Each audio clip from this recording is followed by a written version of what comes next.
ساینسي مضامینو او لیکنو کې یو ډېر تکراریدونکی ټکی د لایټ ایئر معنا د رڼایي کال. دغه اصطلاح لایټ ایئر رڼایي کال یا نوري کال د واټن د پیمایش د ناپ کولو دپاره یو پیمانه وي.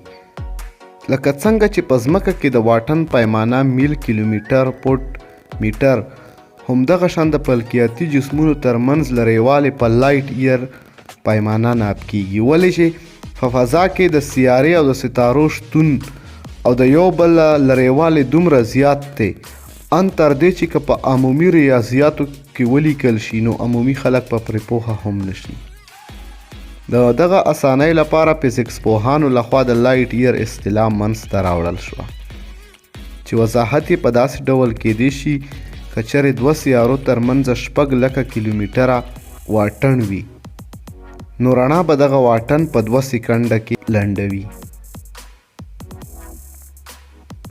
او دغه 2 سکنډه به موږ د رڼایي سکنډ په نامه بولو، ځکه چې د رڼا رفتار په سکنډ کې څه کم 3 لکه کیلومیټره دی. خو که چېرته یوه سیاره زموږ د ځمکې څخه د یو رڼایي کال په فاصله وي نو زموږ د کلکولیټر په حساب به دغه فیصله دومره جوړیږي.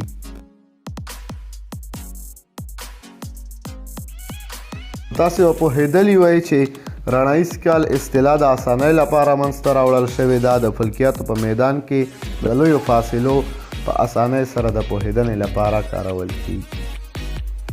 هیله کوو د یوټیوب چینل مو سبسکرایب کړئ. د ساینس نړۍ په نوم دغه یوټیوب چینل کې موږ په پښتو ژبه د ساینس ټولې خپرونې کوو. ټولې ویډیوګانې په پښتو اسانه او روانه ژبه موږ غواړو چې د ساینس علوم په پښتو ژبه تر تاسې در ورسوو. تشکر.